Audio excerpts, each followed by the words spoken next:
Bismillahirrahmanirrahim. Alhamdulillah. Sebentar.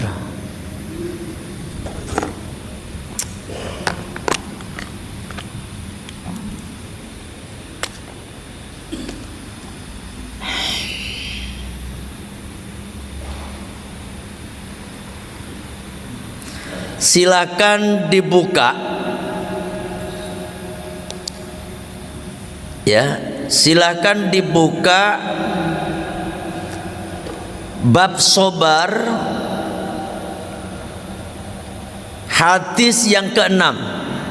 Jadi hadis yang ke-6 bab sobar, atau hadis yang ke-30 dari keseluruhan hadis yang ada di dalam kitab Riyadhus Shalihin. Wa an Suhaib radhiyallahu an, dari sahabat Suhaib radhiyallahu an, anna Rasulullah sallallahu alaihi wasallam, bahwasanya Rasulullah sallallahu alaihi wasallam qala, beliau bersabda, karena dulu, karena malakun, dulu ada seorang raja. Gitu kalau mengartikan, menerjemahkan kitab itu, karena memang karena itu fi'il madhi yang sudah lampau, maka artinya dulu. Karena malakun, dulu ada seorang raja, fiman qoblakum, pada termasuk orang sebelum kalian. Fiman qoblakum ini artinya bahwasanya dia minal umami as-sabiqati, yakni termasuk umat-umat yang terdahulu. Berarti yang diceritakan ini umatnya Nabi Musa alaihissalam, ya, Bani Israel nih, Pak. Wa kana lahu sahirun, dan raja ini mempunyai tukang sihir. Wa inda Turmudi, dan menurut Imam Turmudi dalam hadis lain itu, kana di badil muluki kahinun yatakahanu lahu. Di dalam hadis yang diriwayatkan oleh Imam Turmudi, ada sebagian raja yang mempunyai tukang ramal yang suka meramal. Itu raja ya, nggak ada bedanya. Raja-raja dulu punya tukang ramal. Kayak Fir'aun punya tukang ramal, tukang sihir. Ya, tukang sihir dulu. Kalau apa-apa mimpi tanya kepada tukang sihir atau tukang ramal atau tukang bade, atau kalau kita mah penasehatnya lah gitu ya. Falamma kabira qala lil maliki, ketika ini tukang sihir udah tua, lanjut usia, ya. Kalau syekhun itu tua, kalau kabirun itu udah tua banget. Nah, udah tua, setengah pikun gitu ya. Qala lil maliki, dan dia berkata lil maliki pada raja ini, qad kabirtu, sesungguhnya aku udah tua renta. Fab'atsu ilayya gulaman, tolong dong.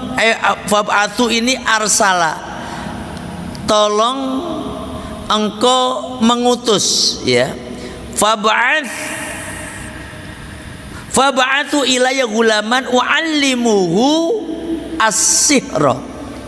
Raja, tolong dong cari pengganti saya. Nih kalau saya terjemahkan panjangnya, cari pengganti saya, bawa ke sini nanti aku akan ajarkan dia ilmu sihir. Gitu. Sekali lagi Pak, ilmu sihir itu haram dipelajari. Ilmu sihir kayak contohnya ilmu sihir itu ilmu yang memisahkan antara suami istri. Kadang-kadang ini suami istri rukun, tentrem, adem ayam, punya tetangga yang hasut. Akhirnya apa? Ini tetangga datang ke dukun. Apa katanya? Mbah dukun, tolong dong, tetangga saya itu yang sok adem, begitu, yang sok harmonis, tolong pisahkan dia. Oh, ini dukun Pak, gitu. Makanya haram. Kalau enggak begitu, ini suami istri, istrinya cantik, tetangganya senang sama istrinya, datang ke dukun. Mbak dukun, tolong, ini gimana caranya suami istri ini pisah? Aku pengen ngambil istrinya. Ini dukun, perdukunan, ya kan? Atau gini, ada orang yang sukses usahanya. Gini Pak, nyuwun sewu. Orang itu kalau sukses itu pasti ada yang hasut. Di mana saja itu mah. Naudzubillah min dzalik, kadang-kadang yang hasut saudaranya sendiri, kakak kita, adik kita, naudzubillah. Itu ada yang hasut. Di antara punya saudara ada yang sukses, ini ada yang meriang. Ini nih, hati-hati. Akhirnya datang ke dukun untuk dirusak itu usahanya. Ada yang kayak gitu modelnya. Hati-hati. Makanya sampean itu perbanyak baca a'udzu bikalimatillahi tammati min syarri ma khalaq. Baca 11 kali. Bismillahirrahmanirrahim, la yadurru ma'asmihi syai'un fil ardi wala fis sama'i wa huwas samiul alim. Baca 11 kali. Ketika sampean mau kerja, sampean punya usaha, baca itu. Ini air, sampean tiup-tiupin tuh. Terus sampean buang-buangin, cepret-cepretin ke tempat usahanya sampean, biar usahanya sampean itu tidak ada yang ganggu. Insya Allah si dukun kagak tembus tuh Pak. Jadi belajar perdukunan haram. Dalam ta'limul muta'alim itu haram. Dukun, belajar apalagi Pak, santet, itu tuh haram. Apalagi Pak, pelet. Pelet. Pak Sugiarto bisa melet nggak Pak? Melet doang, masa nggak bisa? Iya, pelet segala macam itu dukun kabeh wih. Hati-hati yang punya usaha, sampean harus punya benteng. Jangankan usaha kayak gitu Pak, kayak macam saya ini banyak yang nggak suka juga. Yang nggak suka sesama ustadz Aban. Kayak gitulah kira-kira. Gitu Pak, dokter saingannya dokter. Ustadz saingannya ustadz, guru saingannya guru. Ya enggak, gitu. Makanya itu ada, maka kita harus bentengin diri kita ini. Jadi itu tadi baca, minta perlindungan kepada Allah dengan membaca a'udzu bikalimatillahi tammati min syarri ma khalaq. A'udzu bikalimatillah, hamba mohon perlindungan bi kalimatillah, dengan kalimat Allah. Kalimat-kalimat Allah itu banyak, ya kan? A'udzu bi kalimatillah tammati, bi kalimatillah, kalimat-kalimat Allah yang sempurna. Bi kalimatillah tammati min syarri ma khalaq, dari keburukan makhluk yang diciptakan oleh Allah. Burukan itu baca Pak. Bismillahirrahmanirrahim, la yadurru ma'asmihi, bismillah dengan menyebut nama Allah, alladzi yang la yadurru, yang kagak ada bahayanya, ma'asmihi syai'un, ya kan? Ma'as gimana? Bismillahilladzi la yadurru, kagak ada madorotin, kagak ada bahaya. Maas migi beserta asma Allah.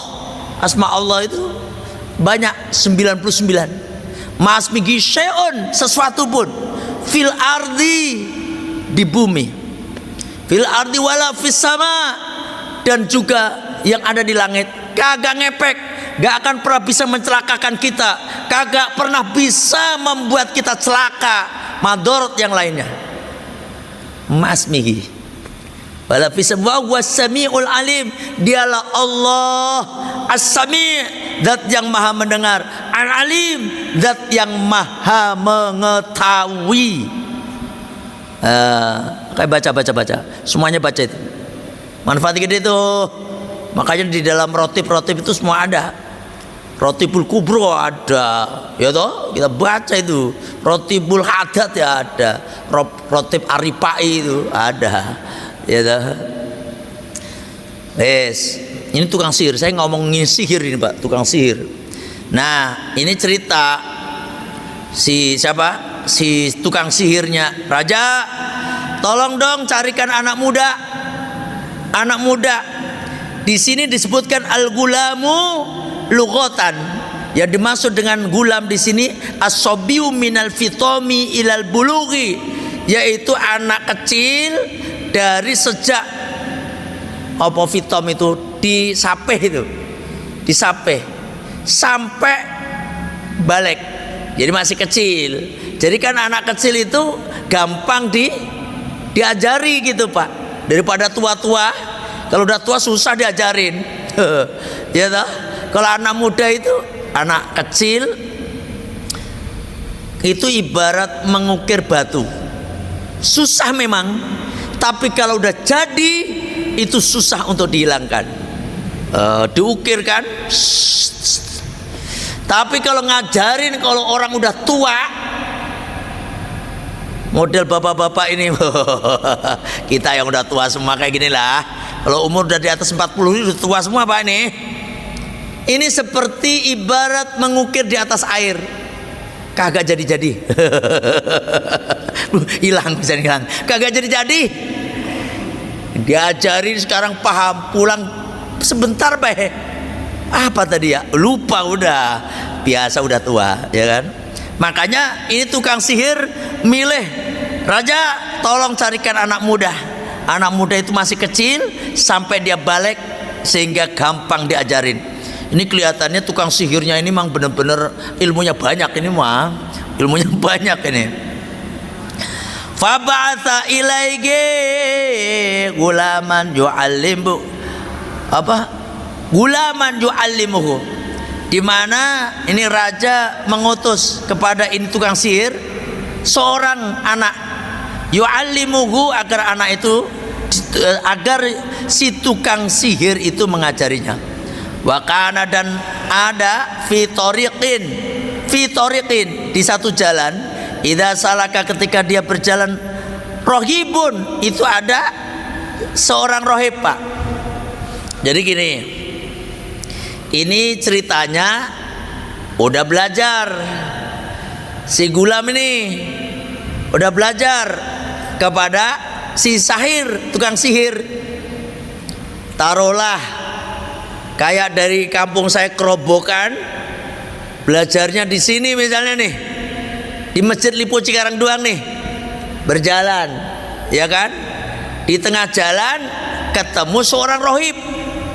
Rohib ini kan belum Kanjeng Nabi belum diutus. Di zaman dulu itu tukang yang mengerti tentang agama itu rahib namanya, pendeta, ya kan, pendeta ceritanya. Nah pendeta ini, oh ya, anak muda ini namanya Abdullah bin Tamir. Abdullah bin wa ismul gulami, adapun nama anak ini namanya Abdullah bin Tamir. Nah, di sini ketemu rohib. Rohib itu siapa? ma'batu minan nasara al mutakhallib min asghalid dunya atariku limaladhiha bizuhdi. Yang namanya rohib itu ahli ibadah, Pak, yang tukang ibadah dari agama Nasrani. Ini berarti zamannya Nabi Isa ini, ya kan? Zaman Nabi Isa ini mah. Tapi kalau zaman Nabi Musa biasanya min Bani Israel gitu, ya kan? Al mutakhallim min asghalid dunya, di mana dia udah berlepas diri, takhalli dari urusan, dari kesibukan dunia. Udah mutlak aja, itu urusannya udah akhirat aja ceritanya ini. Atarikuli maladia, dan dia meninggalkan kelezatan dunia bizuhti, dengan zuhud. Fiha asobiru, di dalamnya yaitu dia orang yang sabar ala masyakotiha, atas kesulitannya gitu. Jadi ini ceritanya rohib ini tukang ahli ibadah, ahli ibadah. Wes. Nah, si anak kecil, anak ini ketika mau berangkat ke tukang sihir, dia mampir dulu, Pak, ke rohib ini, belajar juga. Dia belajar di apa namanya, rohib, pendeta. Dia juga belajar di tukang sihir. Pokoknya dua-duanya ini. Faqa'ada ilaihi, dan dia duduk bersama itu tukang sihir. Wasami akalamagu, dan anak ini mendengar perkataannya tukang sihir. Fa'jabahu, dia juga kagum terhadap wasami akalamagu, dan dia mendengar perkataannya rohib ini, pendeta. Fa'jabahu, dan ini anak kagum terhadap pendeta ini. Ceritanya pendeta rahib. Wa kana idza sakhira, dan ada ketika dia mendatangi tukang sihir, marro, maka dia melewati birohibi, pada rahib itu. Wa qa'ada ilaihi, dan senantiasa duduk belajar di situ tiap hari. Pokoknya kalau anak ini, anak muda ini deh, saya bilangnya anak muda. Anak muda ini ketika mau datang ke tukang sihir, pasti dia mampir ke pendeta. Faida atasairo dorobahu, maka ketika dia datang ke tukang sihir, maka tukang sihir ini memukulnya. Kenapa memukul? Karena ketinggalan melulu. Sekolah ketinggalan melulu nih mah. Diajari ketinggalan. Misalnya masuknya jam 8, datang jam 9 atau jam 10. Ketinggalan baik nih. Karena apa? Karena anak muda ini, anak ini belajar dulu ke rohib, ke pendeta gitu. Maka ketika datang dipukul. Fasyakadzalika, kemudian anak muda ini pun mengadu atas yang demikian tersebut ila rohibi, kepada rohib, pada pendeta. Apa pengadunya? Wahai guru, saya ini sering dipukul guru sama tukang sihir. Tukang sihirnya raja. Karena kenapa emang? Ini saya terjemahkan bebas. Karena setiap saya datang ke dia, selalu telat aja guru. Karena saya pengen dapat ilmu dari guru. Nah, gitu. Jadi saya selalu kena pukul aja. Makanya guru itu mukul santri sebenarnya nggak apa-apa. Saya dulu waktu mesantren itu tangan dipukul itu, Pak. Suruh ngapalin alpiyah, nado maksud imriti kagak apal, dipukul tangan sampai membekas 3 hari itu. Bahkan sampai seminggu. Kagak pernah itu ngadu ke orang tua. Karena kalau kita ngadu ke orang tua yang ada, kita lebih diparah lagi diomelin. Emang dasar kamu nakal, begitu. Betul apa benar? Kalau sekarang, anak sekarang nih boro-boro dipukul, melakukan satu ngomel aja dia nggak terima, ngomong bapaknya lapor polisi, guru jangan ditangkap. Astagfirullahaladzim. Makanya anak-anak zaman Nuh itu rata-rata wes nggak beres deh pendidikannya ini. Maksudnya Banyak anak sekarang itu kan begitu, susah diatur, sama guru ngelawan. Dulu Pak, kalau saya ketemu guru di jalan, ya Allah, pasti kita ngilang ini. Ada guru langsung lewat mana, wah lari aja pokoknya, gak berani ketemu teh. Kalau misalnya udah ketemu Pak Bedunduk penuh ya, wih langsung nunduk, mohon maaf bu guru gitu. Lah sekarang anak sekarang ketemu guru udah kayak temennya baik. Halo guys, astagfirullah, halo guys baik, sama gurunya. Ada loh pas sama guru nggak cium tangan itu, angel pokoknya. Ya Allah, anak sekarang diomelin, lapor orang tuanya lapor polisi, ditangkap itu gurunya. Ini harusnya pendidikan itu, kalau saya jadi menteri pendidikan pesantren pokoknya, guru berhak memukul tapi dibuktikan dengan kesalahannya gitu. Tapi bukan berarti terus nanti kalau nggak dikasih aturan-aturan juga nanti terus guru semaunya juga main pukul aja nanti. Harus ada undang-undangnya. Contohnya kalau misalnya memukul demi kemaslahatan anak, demi kebaikan anak, maka diperbolehkan. Itu harusnya. Wes kembali ke sini. Jadi ngadu, wah saya selalu dipukul guru ini sama tukang sihir nih.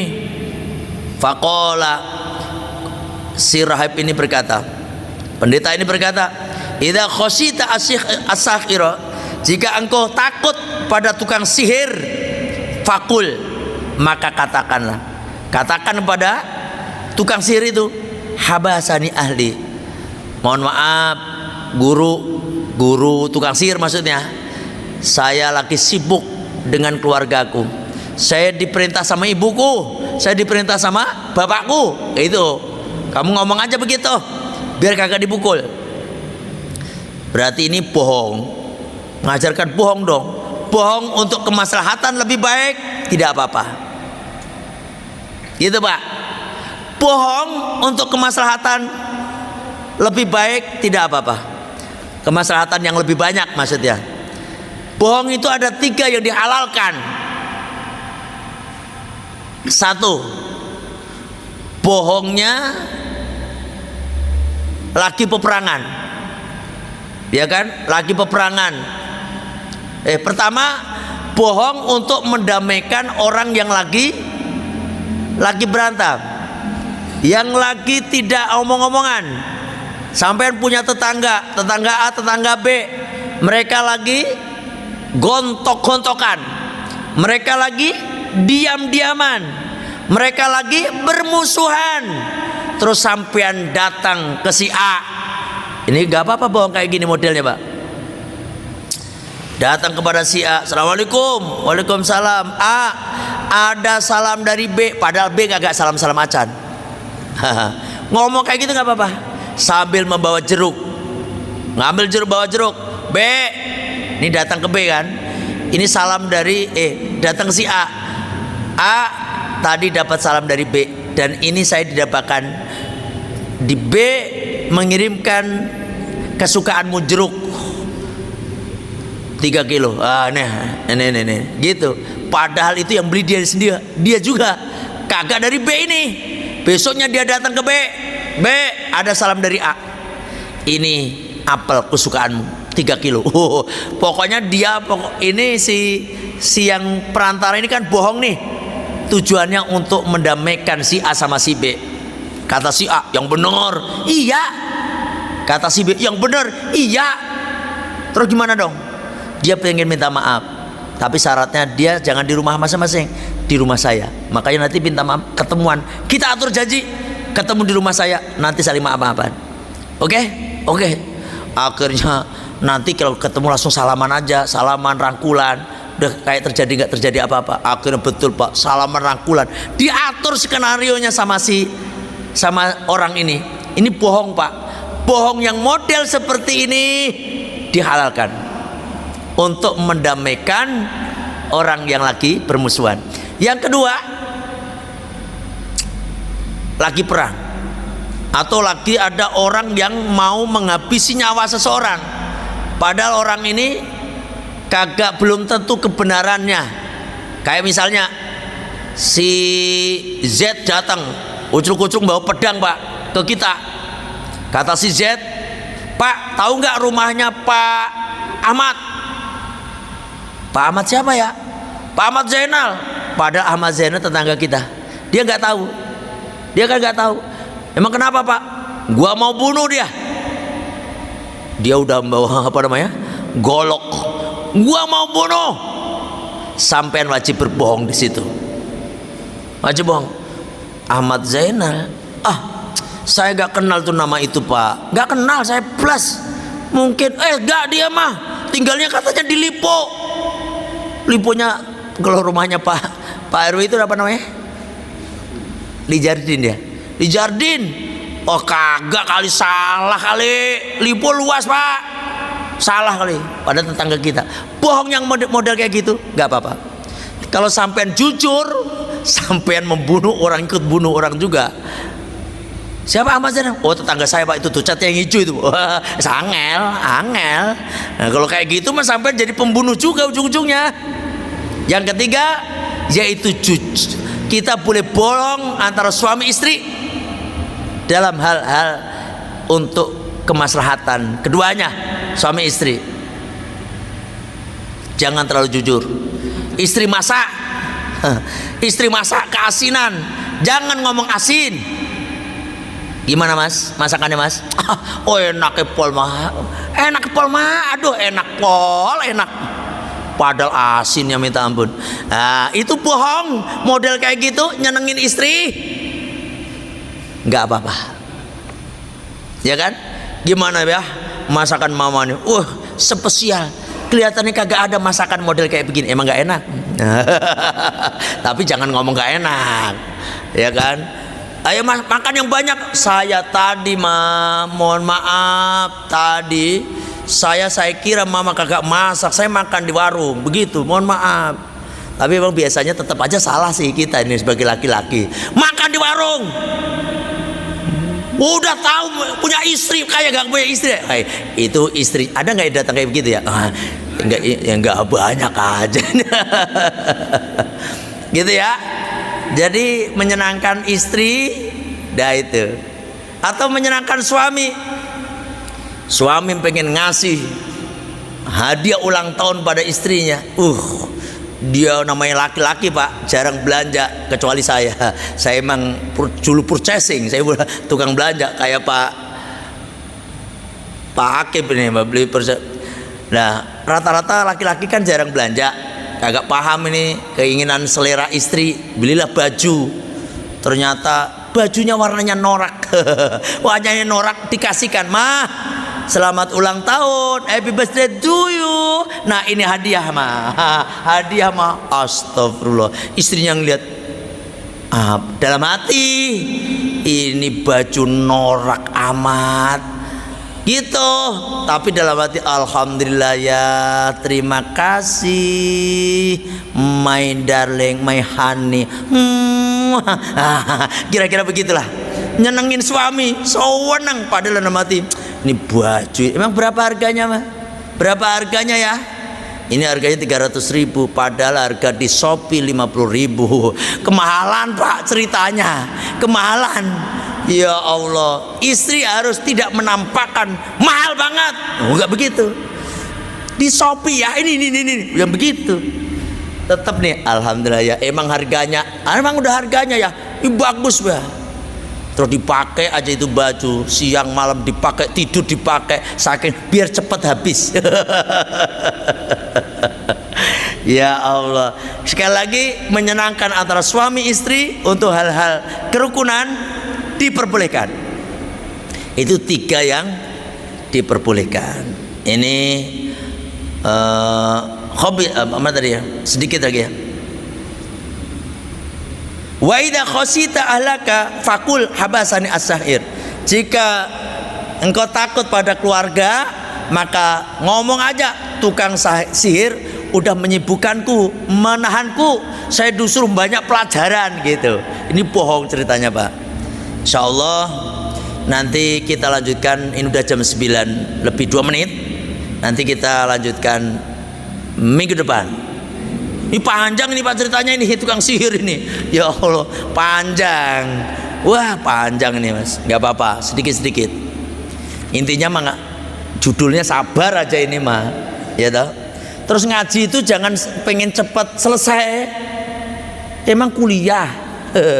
Kalau kuliah ada semester 1 harus cepat selesai kayak kurikulum baik. Kalau ngaji umum kayak gini mah ya ngaji sampai mati. Gitu dong. Ya. Saya kira cukup sampai di sini ngajinya. Insya Allah kita tetap zikir narihan sebelum ngaji. Itu berkahnya luar biasa. Itu udah ratusan tahun tuh narihan, Mbak. Kalau sampean rutin tuh baca, insya Allah yang sampean hajatkan itu dikabul. Dunia akhirat itu yang paling utama, akhirat toh.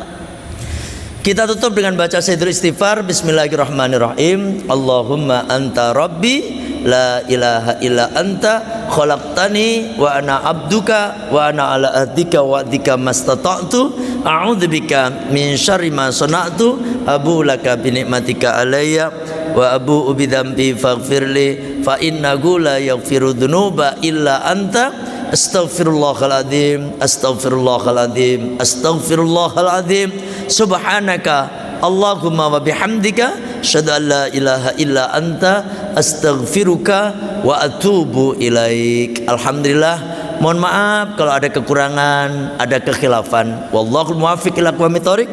Assalamualaikum warahmatullahi wabarakatuh.